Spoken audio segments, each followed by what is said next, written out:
and I traveled to Ottawa, Toronto, many other places, but I was never really trapped. And so, alhamdulillah, first visit here in Jama'at Mansour.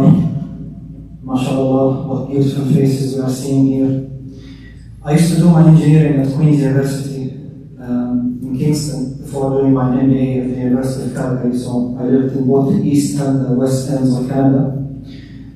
And subhanAllah, like any Muslim Canadian, we try to establish our Islamic roots here, try to build musallas, masajid, schools, having the right environment, subhanAllah. But at one point, we wanted to go back to the Holy Land. And I'm originally from Jerusalem. However, my Jerusalem ID was revoked in 2009. When similar to thousands of others, we were taken into what we call administrative custody. Without any reason, they can take you in custody for 6 months and keep you in in solitary confinement, interrogating you without any reason. And after that, they would revoke from you your Jerusalem ID or West Bank ID or whatever. So subhanAllah, in 2022, I went back to Gaza. I went to Gaza because my wife's family is there. And like I said, I wanted to, subhanAllah, be on the Holy Land. الأرض التي باركنا فيها العالمين. And I used to be a consultant. I used to be an engineer. However, subhanAllah, after October the 7th, I pivoted into citizen journalism. I noticed that there was a lack of English speakers inside Gaza, talking to people outside of Gaza about telling them the story of what was happening on the ground in the English language. But also I found out that even those that were speaking English weren't talking from an Islamic point of view. They were talking from a more atheist point of view, or point of view of how the West translates things, when it comes to there being no religion from a purely democratic or human rights point of view. But in my opinion, I wanted to show the world the true face of Gaza, which is the face of strong faith, the face of Islam, the face of strong family values. This is what's keeping Gaza and its society still intact and strong despite 10 months of genocide. My dear brothers and sisters, until now, our enemies don't understand the psyche of our people. Today, I saw on social media pamphlets that were brought down on different people in Gaza. What did that pamphlet contain? You had a taped cigarette, and you had on it a phone number. And it told people, yes, the cigarette might be bad for you, but those who are ruining you are worse. If you want more cigarettes, call this number. SubhanAllah, this is how they're treating the people of Gaza after 10 months of trying to wipe them out.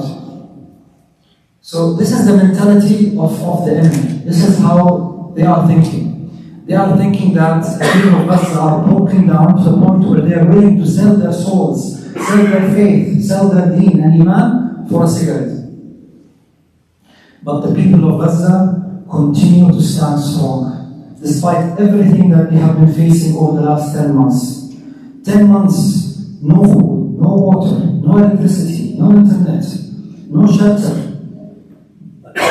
But still, La ilaha illallah Muhammad Rasulullah is what's keeping them strong. And you don't need me to say that for you to have seen this on your local television sets, on your social media, in on different forms. This is, subhanAllah, one of the reasons why many Muslims have come back to Islam.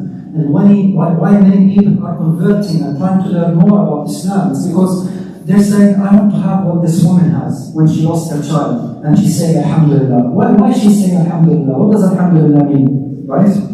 So, subhanAllah, one of the things I tried to focus on when I was in Gaza is, Ya Allah, use me for da'wah work. Use me to ensure that we attract as many people as possible to the fold of Islam. And who would have thought that one of the things that come out of this tribulation is the spread of Islam throughout the whole world. Think how many billions they have spent on the different TV sets and the social programming and the different political puppets across the world to spread the ideology of atheism and socialism and leftist. Look what happened because of Gaza. Because of Gaza, the whole Muslim Ummah has woken up. The whole world, the whole free world has woken up. Like, what are these values that are being taught? They are not being applied against these oppressed people. So how can these values that are man-made be true and be applicable for all times and all places? Only one thing is applicable for all times and all places, my dear brothers and sisters, it is Islam, our way of life. And yes, sooner or later, inshallah, the whole world will accept that, because it is the truth, it is the light. Now, the question is, what is our role? Something big is happening in Gaza, something big is happening there. It's Wa'ad al-Akhirah. This was promised in Surah Al-Isra, right? We are seeing it unfold now. We are seeing how the Zionists are in control of this world, supposedly, right? And they are directing how the leaderships could act. And this was written in the Quran 1400 years ago. But what does it say about Wa'ad al-Akhirah? At the end it says, وَلِيَدْخُلُ الْمَسْجِدَ كَمَا دَخَلُوا وَالْمَرَّةَ. That we will enter Al-Aqsa Mosque again like we have done before. So at the end there is victory for the Mu'mineen. There is victory for Muslims and Islams. It's coming, it's happening. The question is, what is my role? What is your role? Will we be used or will we be replaced? So some things that we can work on as Muslims here in Canada. Number one, continue to be active on social media. Don't belittle whatever work you have done there. You have changed the narrative, especially the new generation. Before, we used to rely on the different TV stations that were run by governments and by monopolies around the world. Now we have social media. Someone like me who has no idea what journalism is all about can come on TikTok and be viewed by hundreds of thousands of people reporting from Gaza. Continue to be their voices. Continue to spread the word from inside. Like, share, create content, comment. Continue to do that on different media. That's number one. Number two, continue to learn more about Islam and educate others. There's a lot of hungry people out there that are astray and they need your help to understand what Islam is. When you talk to them about Palestine and they talk to you during your demonstrations at your workplace, to the people on the street, be their source of Islam. You know, make yourself a way to guide people to the deen of Allah subhanahu wa ta'ala. Plant the seed. They might not become Muslims immediately, but plant the seed. Let them think about it. Be that source, be that person. On the day of judgment, if this person is not Muslim, he or she will cling to you and say, Ya Allah, I went to that person and he or she did not tell me about Islam. So please take him with me to the hellfire, because he or she are the reason I am not a Muslim. So try always to be that torch of light of Islam. Be a good representation of Muslims so that everyone else can inshallah be attracted and they can understand and learn about Islam from you. In addition to that, learn more about what Zionism is and help people understand what Zionism is. Muslims do not hate Jews. Muslims, Jews, Christians, we coexisted in the Holy Land and many Muslim and Arab lands for decades and centuries. Actually, when Jews were persecuted in Europe, they came to the Arab countries, they came to the Middle East, they came to North Africa and they sought refuge. Our problem is with that who takes our Muslim land and says it's his own and tries to even spread further. You know what the Zionist flag refers to, right? The two blue lines. What do they refer to? Does anyone know? The river to the sea, close, not no. The two blue lines. Does anyone know? The Nile and the Euphrates. Hassan, yes. The Nile River in Egypt and the Euphrates in Iraq. That's what they call Greater Israel. In the south, they will go to Khaybar, Medina, Saudi Arabia, up to Turkey in the north. All of this is their plan, right? And Gaza is the first line of defense. Gaza is the first line of defense. Gaza is battling and striving on behalf of all the Muslim Ummah, right? We, alhamdulillah, we understand that, but we need to take a stance and support them, continue to support them, okay? And wallahi, the people there are so strong in their faith and their belief. And they have true faith that Allah subhanahu wa ta'ala will ensure that they have tangible victory on this earth, inshallah, during our lifetime. Number three, continue to lobby your governments, continue to talk to your politicians, continue to ensure that your voice is heard to those who make decisions. Yes, it is slow, yes, it takes time, sometimes it's Sometimes you don't get the result you wanted at the end, but slowly you can see that things on the macro scale are changing, right? Slowly you see countries asking for the declaration of a Palestinian state, for example. Slowly you see people, not wanting to participate with the Zionist regime in different meetings or different events, etc. So this is paying its rewards, but we need to continue. As Muslims, mashallah, especially in the Toronto GTA area, you are a very, very strong community. You alone can change the direction of elections if we are united. So let's continue to focus on that. Number 4, continue to demonstrate on the ground. Go to your local rallies. Continue to ensure that we are arriving wherever we need to. We can raise our voices and make our voices heard. Number 5, continue to donate wisely. Continue to donate wisely and do your due diligence. Make sure that when you give for Gaza, that charity, that organization, subhanAllah, the local masjid here, that they have a plan to ensure that this money reaches the people in Gaza as soon as possible. Not later, now, as soon as possible. What is the plan? How will the money get there? What will be bought? What are the different projects, right? Make sure that we continue to ensure that we donate and that the money reaches our brothers and sisters there on the ground. They need it now more than ever. In addition to that, my dear brothers and sisters, let's all make an intention that inshallah, yes, we are here today, but in the near future, once the ceasefire is negotiated and the borders are open, that we are there in Gaza ourselves. We are there in Jerusalem with our brothers and sisters, standing side by side and utilizing our strengths in order to ensure that Gaza and the Holy Land is rebuilt again. Jazakumullah khair. Barakallahu fikum ya Sheikh. Thank you very much again for the opportunity to talk here. And I also want to thank the charity Humanity. Humanity is a global organization that works in 23 different countries, including Gaza. If you have questions to that charity, Brother Firas, our global CEO, is here. Please you can talk to him. If you want to learn more about Gaza and the work you can do there, you can also approach him for that. Jazakumullah khair wa barakallahu fikum. Assalamu alaikum wa rahmatullah. Yes, you have questions? Yes, I have a question for you. So, okay. Do you want me to stay here? Yeah. So many brothers say they will visit Al-Aqsa after it is free. You, as the spokesperson for the people in Gaza and for Palestinians, would you prefer that we visit Al-Aqsa now, while it's under occupation, or that we wait until it's free?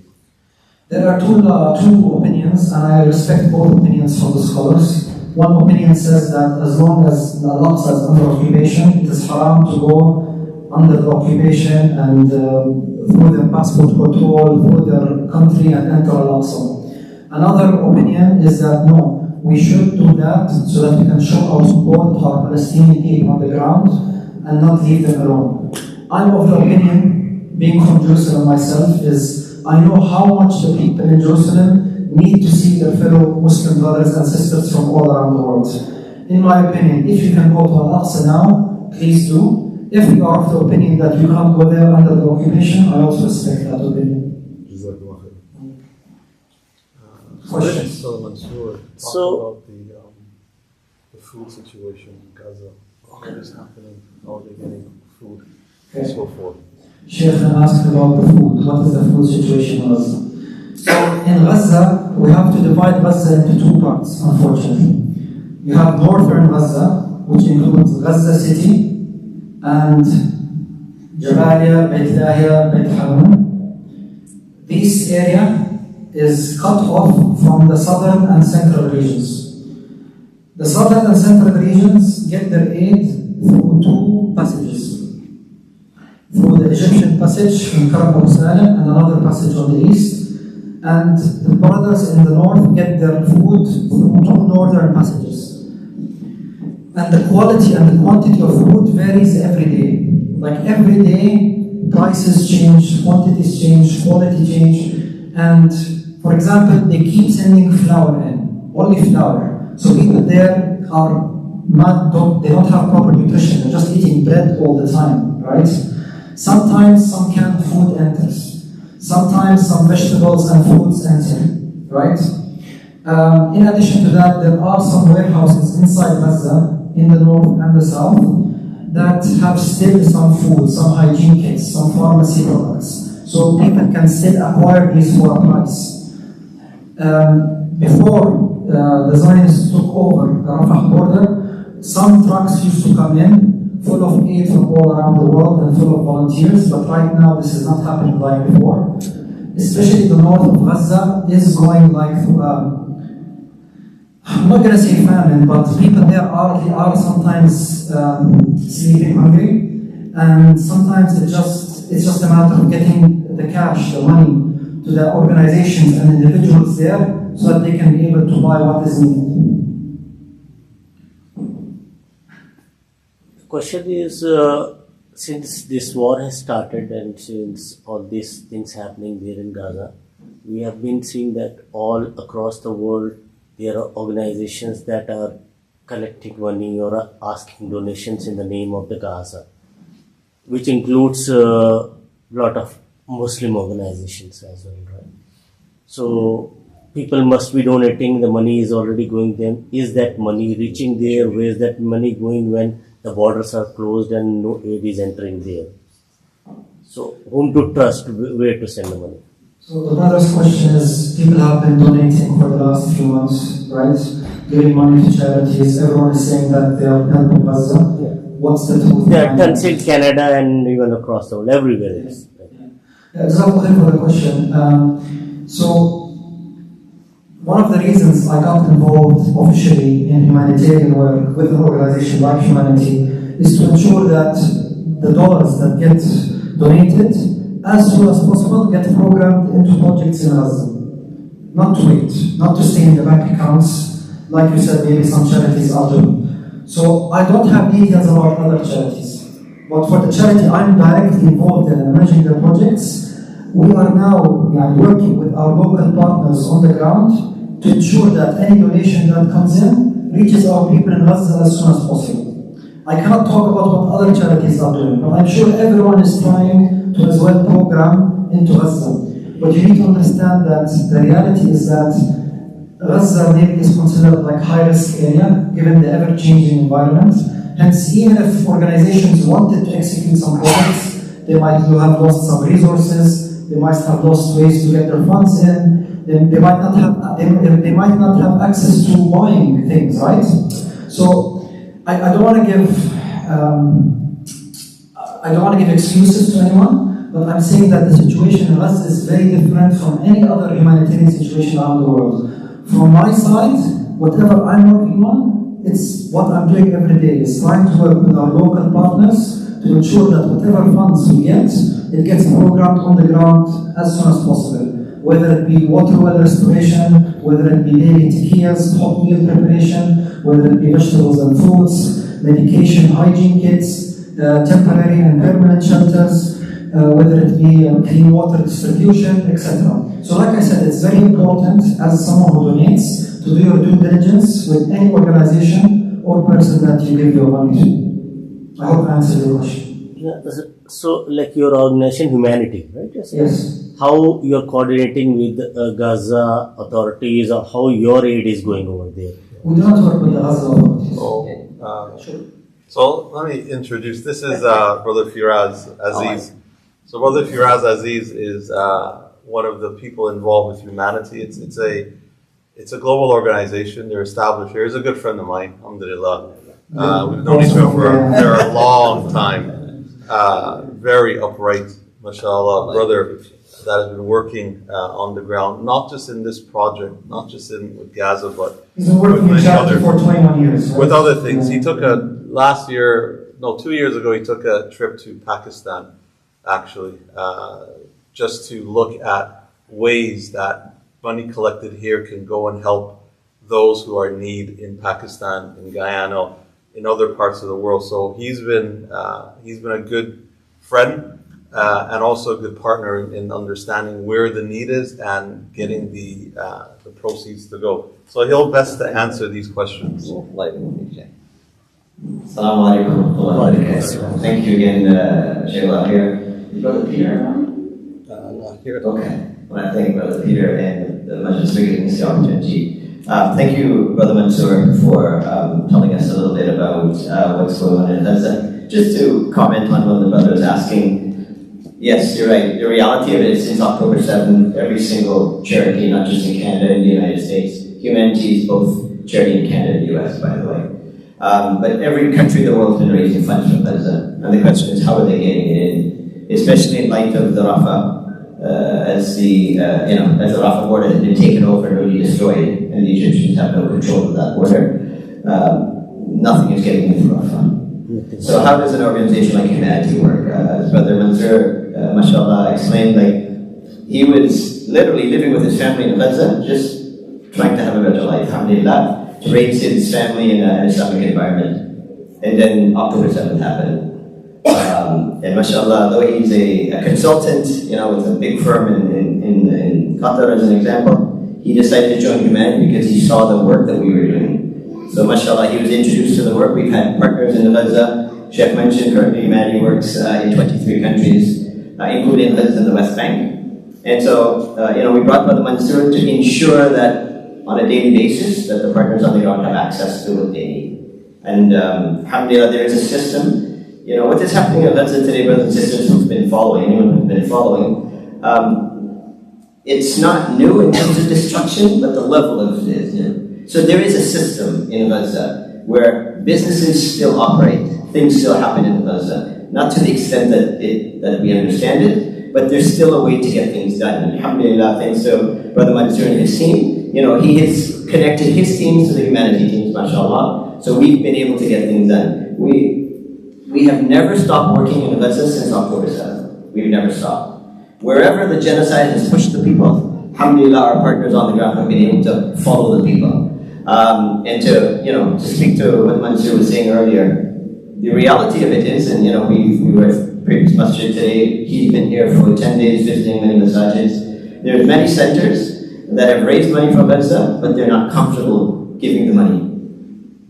And I just asked one question to the brother. I said, brother, the samana that you've taken on, are you going to fulfill the samana tomorrow? Are you going to be alive tomorrow to fulfill the amana? If you've taken funds today, try to deploy it today. Fulfill the amana today. Find the organizations. We're not unique. Humanity is not unique. You have many organizations working, mashallah. But we are unique in that we have Brother Mansour, alhamdulillah. He built, he appears on Al Jazeera regularly. The Sheikh mentioned he's on every major news network because of his trustworthiness, because of the fact that he's been there, he knows what's going on. And most importantly for Humanity, he connects us to ensure that things get done. So I would encourage you, inshallah, to visit our website, wearehumanity.org. One thing I want to mention, Chef, as I have the opportunity, is we work in 23 countries.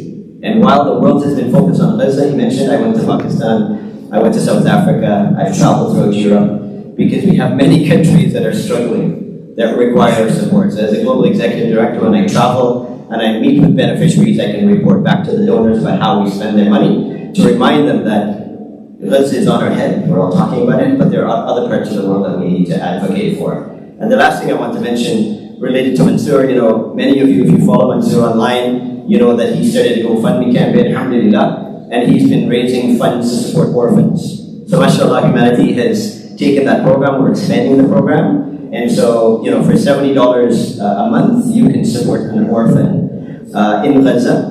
And it's not like any other place. Like, I've been to Pakistan, you have an orphan, he or she's in an orphanage, you get a picture, you can have a letter.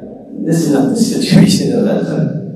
We support orphans wherever we find them. And maybe this month, as an example, in Dar al-Balah, we have a camp. We're able to support those orphans. Depending on what's happening with the genocide, next month they may not be there.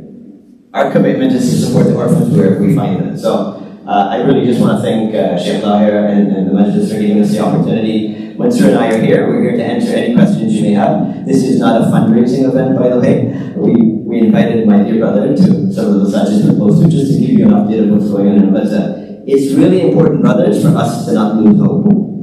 Right? Not lose hope, Allah tells us, right? Don't ever lose hope in the mercy of Allah. The people in Gaza, they're paying the ultimate price. Allah subhanahu wa ta'ala has given them the opportunity to pay the ultimate price. And we are here. My fridge is full, my bank is full, gas in my car, mashallah, we're nicely dressed, beautiful masajid. Allah will ask us about what we did, with this bounty that He's given us. So my only appeal to you is do what you can for the people of Gaza. Yes, du'as, make du'as for them, of course. Advocate, as Brother Mansour is saying, attend the rallies, do what you can.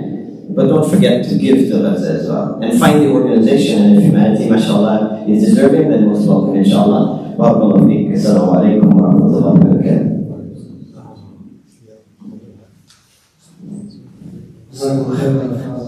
Any other questions? Yeah, we hear a lot about ADRA, UNRWA, Yes. because they have a lot of facilities. So are they able to get the food there? Is it a good way to do it? That is the only organization I see that has been working there closely. UNRWA stands for United Nations Refugee welfare. Relief and Welfare. Relief and welfare. Yeah, for the nearest. Welfare. Yes.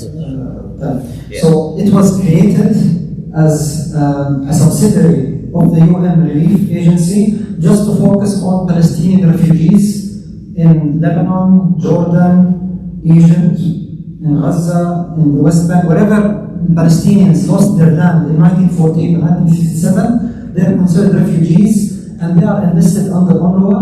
And before this genocide started, they used to receive food rations, they used to receive education through the UNRWA schools, they used to receive healthcare through UNRWA. So UNRWA was like this full service agency, international agency, helping the refugees inside Gaza. Right now, UNRWA is like 95% not operating. Yani its personnel are taking care of their own, right? UNRWA is not like before. It is very much paralyzed. So yes, UNRWA is a legitimate organization, but I don't know how active they are on the ground right now versus how it was before. I can't really speak to that right now. Yeah, just add to that, sorry. So, separate from the work that we do with Brother Mansour, is humanity has been a partner of UNRWA. So just to be clear, we have supported UNRWA for many years. As many of you know, many countries stopped funding UNRWA, and every single country has started except the US. Even Canada has started funding UNRWA. Why? UNRWA has been the lifeline of the Palestinians, not just in Gaza and the West Bank and East Jerusalem, but across in Jordan, in Lebanon, wherever there are refugees. And so we know, we should be clear, brothers, we live in the West. We should be clear that there's a narrative to destroy that organization. Let's be clear. But what we also have to be clear about is that the institutions that are getting bombed on a daily basis still are UNRWA facilities. The schools where the people are, UNRWA facilities. The clinics, UNRWA facilities. So my response to you, brother, would be that it is still an organization, but as Mansour says, they have been debilitated because over 150 of their employees have been killed, as you know. But they are still the lifeline of Palestinians. They're still working, and where we can, we support them. It's one organization of many. Whereas before it was the primary organization, today they've been, as you know, they've been politically and otherwise devastated. And just to point on that, humanity is involved. You know, humanity I mentioned is in the US. Sheikh, at the end of September, there is a Gaza 5K run in Dallas, which humanity will be hosting to raise money to support mental health services for the kids who are still in UNRWA schools, as an example. Destroyed buildings, of course, but using it as shelters, inshallah. So just want to be clear that, I mean, that was the institution set up by the United Nations to provide for the Palestinians. It's been attacked, obviously, as you know, it's been devastated. They continue to function, but as Mansour said, not at the level, but they're still functioning. It's just an organization that, alhamdulillah, that even Canada has restarted funding UNRWA, just so that we're clear. So the point is, the question is, it's not very clear to us outside Gaza that, let's say, for example, in Canada or States, you are collecting $1 million. You get $1 million. How you are going to invest that money, get that money in any form inside Gaza? Simple question. Right. Let's say you have $1 million now collected here, because no aid is going, no banking system is there, nothing is there to take anything inside. So how you are going to invest that money? Yeah, I think that's not very accurate. Aid is still coming in, but in small amounts, and there exists already some kind of sustenance within Gaza itself. So there are still several crossing borders that are getting in materials inside Gaza, and there is still some business taking place on the different border crossing lines. So if there is liquidity available and you have the right partners on the ground, you can still execute projects, you can provide people with the basic necessities and the needs, you can provide them with the food, the water, the shelter, the sustenance that they require. Yes, it's not like how it was before when you had 500 to 600 trucks every day come in before the genocide started, but still they are allowing aid inside, but at a much less rate than before. They're basically allowing aid in just enough so that there isn't complete famine across Gaza, just keeping people alive. So you get, let's say for example, you get $1 million, but you are capable of putting inside only, let's say for example, $200,000.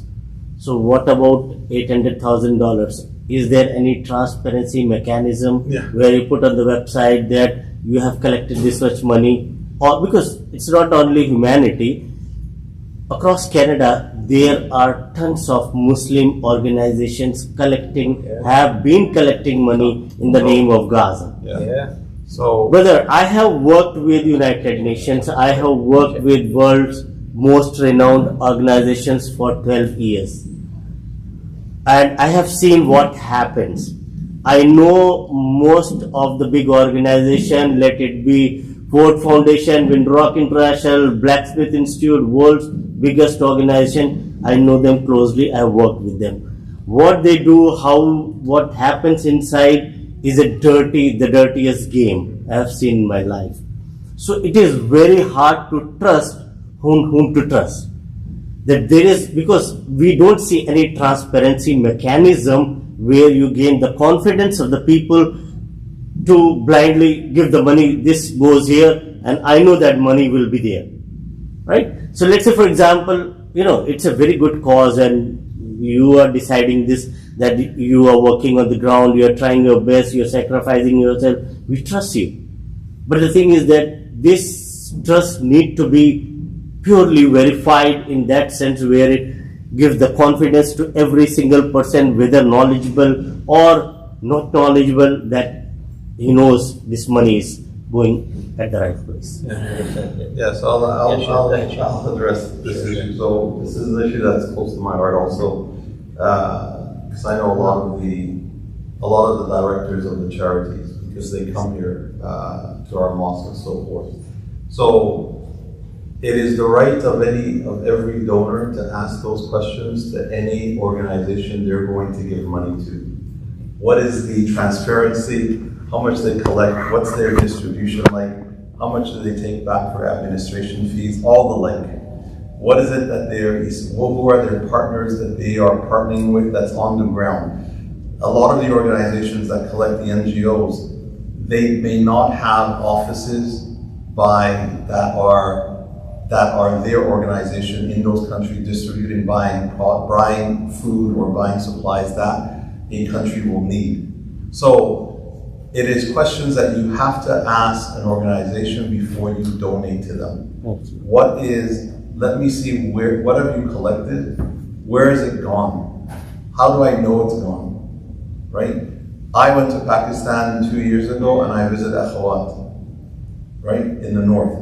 And they had a presentation ready for me because I wanted to know, because we send money, we send donations, so we wanted to know. They have a full system of how much money was collected, where it's gone. They have pictures of if they gave money to someone to build a house, they have pictures of the property halfway, 3/4, a quarter way, and then when it completed. And they have it documented. They have documentation of it. So any organization that you're going to give money to, everyone who is a donor should ask those questions. What you just asked is very important questions. is how long does the money stay? Is it actually going there? And are you getting the money there for them? Because some countries, not just Gaza, but some countries, they will not allow money in, but they will allow supplies in. Supplies. Right? So where are you buying supplies? Right? If a country, like for instance, we had the flood in Pakistan years ago. People are collecting money and sending it over there for tents. There was no tent in the countries to buy. So why are you sending money over to buy tents when there's tents not available? What happened? Organization came out and said, we're collecting and buying tents in Europe or in Asia and we're shipping them. Who would you trust more? One who's saying that I'm sending money there and buying tents when Pakistan did not have any tents available, or the NGO who's saying no, we know they don't have tents, we're buying it from such and such. Here's our pictures, here's what we spent on them, and here's the trucks that are taking them in. So everyone have to do their due diligence. Everyone have to do their due diligence to make sure that the money that they're giving, right, that is actually ending up to the purpose of what they have given it to. What they intended, it should get there. Now, a lot of organizations have collected lots, and not just for Gaza. In every time there's an issue in the Muslim world, there are people, there are organizations who collect money. In the name of Rohingya, in the name of they will collect. Yes. Whether they have a system to get the money there or not, they will collect money. Yeah.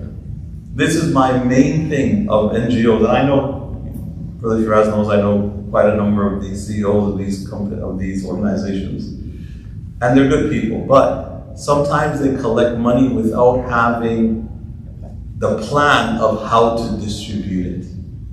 Because when the issue is hot, they know people are ready to give, and so they want to they want to strike the iron when it's hot, in other words. They want to strike your money, your pocketbook, when it's hot. They may not have a plan of how it's going to be distributed. Yeah. They may not even have a plan of how it's going to get there. They may not even know of partners that they can work with there.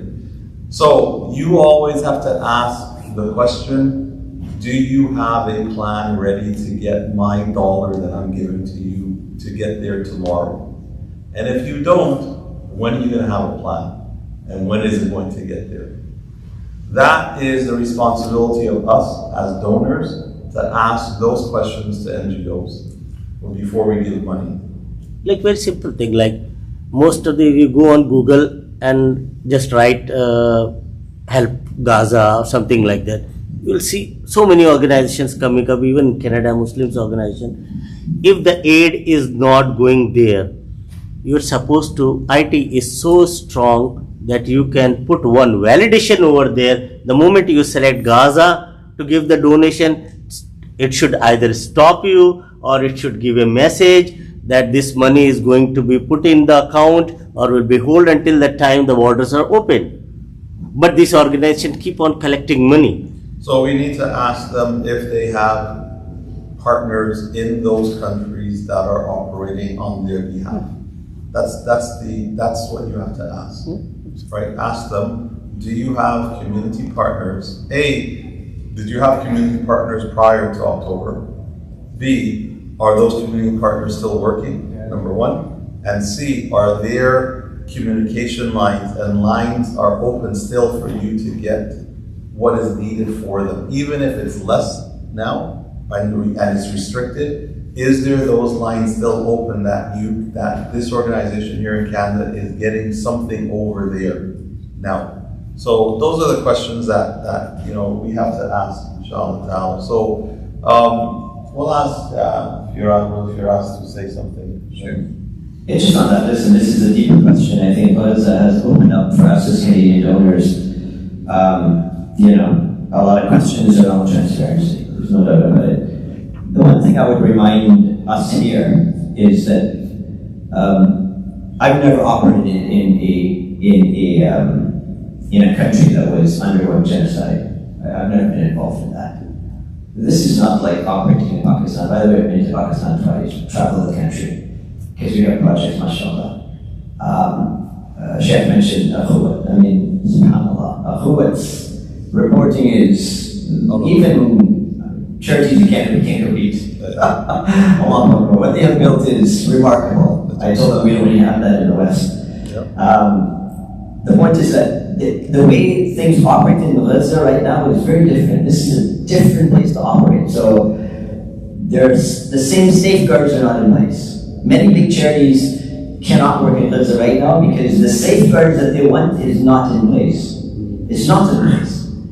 But you're right about one thing. Everyone should be saying, if in fact that they're simply raising money for, as one masjid told me, brother, when there's a ceasefire. You're raising money today for when there's a ceasefire. Happy you might not be alive when there's a ceasefire. I might not be alive. What is the aman? So if the aman is you're raising money today, find partners to do it today, which has been humanity from day one. We have deployed consistently throughout the genocide with partners, small and big. Not everyone is comfortable doing that. We have because we took that amount on. So we're not collecting money to sit in a bank account. But you have to speak to everyone. So my only point is that keep in mind that what is happening in Gaza is not something that any Canadian charity has really had a lot of experience, especially in the last 10 years, with the exception of maybe Islamic Relief, because they are in so many countries. We've worked with the United Nations all the way down to a small partner. So you have to keep that in mind, and you can speak directly to the charity partners. But just to wrap up, one of the things that we've been blessed as humanity is to have our dear brother Mansour.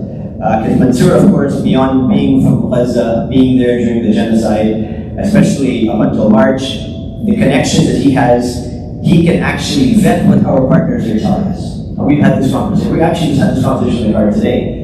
It's about how quickly can you get things done in Gaza, in certain parts. He mentioned the north is cut off. We're doing some work in the north, but the bulk of our work is in mid and south Gaza, and he knows this. So when a partner tells us something, Mansour can verify with his people on the ground, which has been amazing for us. Because you take it as face value, the contract that you sign, right, with the partner says they're doing X, Y, and Z, and they send you a video and a picture and reports and all that. The reality of it is who's verifying it? Who's verifying it? This is a challenge for both big charities. Alhamdulillah, we have a system in place. We're thrilled that Mansour joined the team. And with that, we're, of course, improving how we work in Gaza. But I want to thank everyone for coming out today, really, Chef. Thank you for giving us the opportunity. Mansour's here, he can speak individually with anyone who has particular questions. I wish, Mansour, maybe just before we go, just one story, just for the people here. Because I've been blessed to be around with the Chef as a question in the back. Sorry. Assalamu alaikum. What? I don't have any question. No. Especially Gaza and Abdul brother, whatever he asks questions, he's 100% sure. Everybody knows. You guys know. We know too. But not in Gaza. Gaza is a different story. Sorry. This is test from Allah subhanahu wa ta'ala. Even Allah subhanahu wa ta'ala will distinguish between. So I said thank you very much indeed for your group and your colleagues, friends. Try your best. Allah subhanahu wa ta'ala will protect you. In my part, I see everything. I know, like a brother, and myself, I work more than 20 for the voluntary. But the things, if you go and see in your eyes, you will cry. Even Sheikh Zahir, after he won Pakistan, when he came back, when I see him shaking on the stage, because theory and practicality is not the same. So I know what the after come. Wallahi al-Azim, if I have 1 million, I will give them 1 million to go and needy those people. This is different story. We know all the story. Every country in Pakistan, Kashmir, Ethiopia, Somalia, Libya, it's different. This is the one to destroy Islam. And also mentioned is Allah subhanahu wa ta'ala mentioned in Surah Al-Isra, which is mentioned. So I don't want to take longer. Jazakumullah al-khair for you and your colleague. And I will try my best for you. Whatever I have in my cash, I will give it to you. Wallahi, we're in need of your du'as. Yeah, I wanted I don't know too much, sorry. I don't know too much, but I know that you working whichever work. Every day I pray, Every day I cry.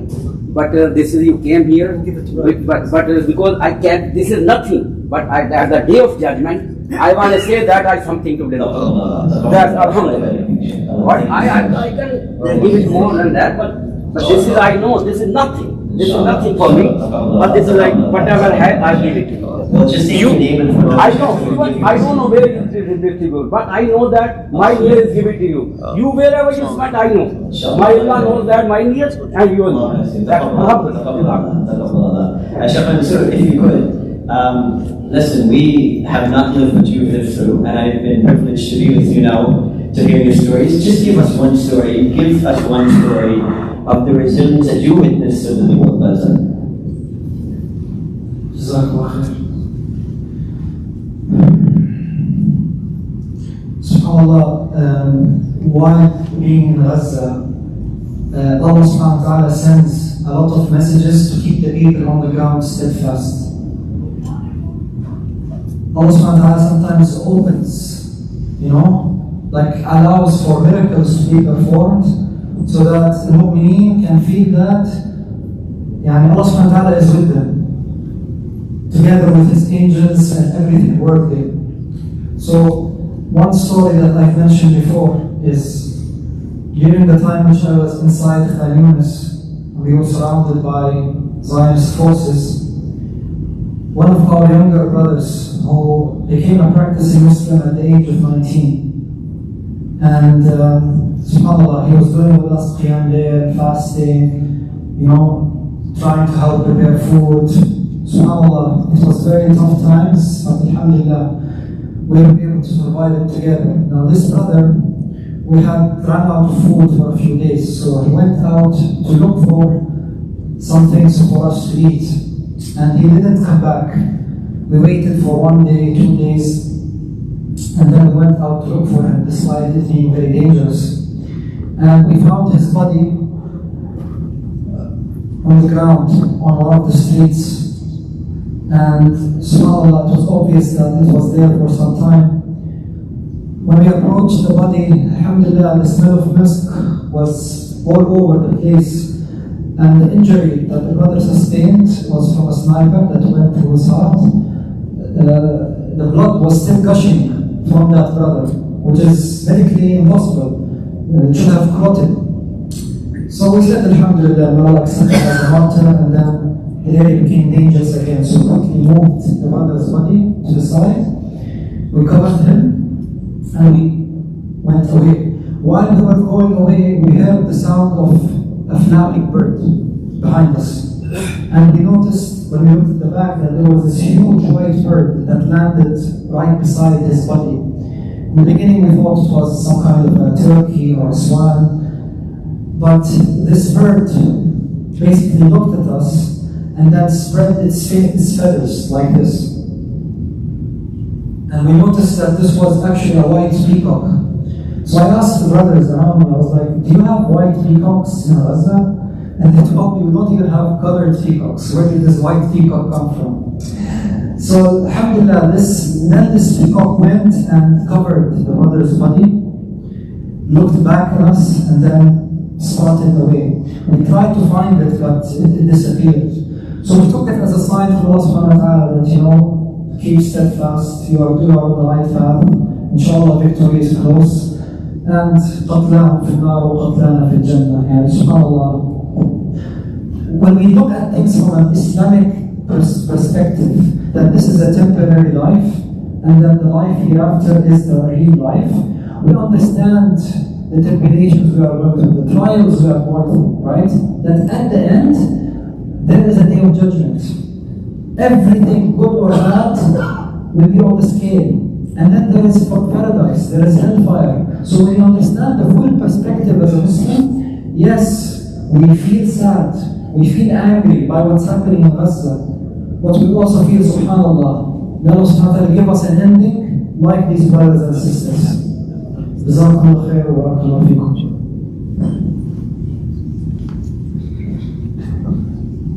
Jazakallah khairan to Brother Mansour and Brother Firaz. We'll end, inshallah. We thank you all for coming. The brothers here and the sisters downstairs and upstairs. MashaAllah. They have a program to go to, but if you want to talk to them and so forth, you can.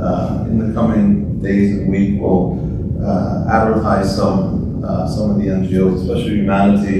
You can talk to Brother Firas himself about some of the community partners that they have in Gaza. Please pray for Brother Mansour's family and the people of Gaza, as well as the people across the world. Allah subhanahu wa ta'ala protect them, preserve more of them. Allah subhanahu wa ta'ala facilitate good for them. Allah subhanahu wa ta'ala, those who have passed away, may Allah subhanahu wa ta'ala grant them His mercy and His maghfirah and His shade. May Allah subhanahu wa ta'ala, those who are sick, may Allah subhanahu wa ta'ala heal them and cure them. And those of our brothers and sisters faced with difficulty, may Allah subhanahu wa ta'ala make it easy for them and grant them victory. Ameen, ameen, ameen, wa alhamdulillah, wa alaikum.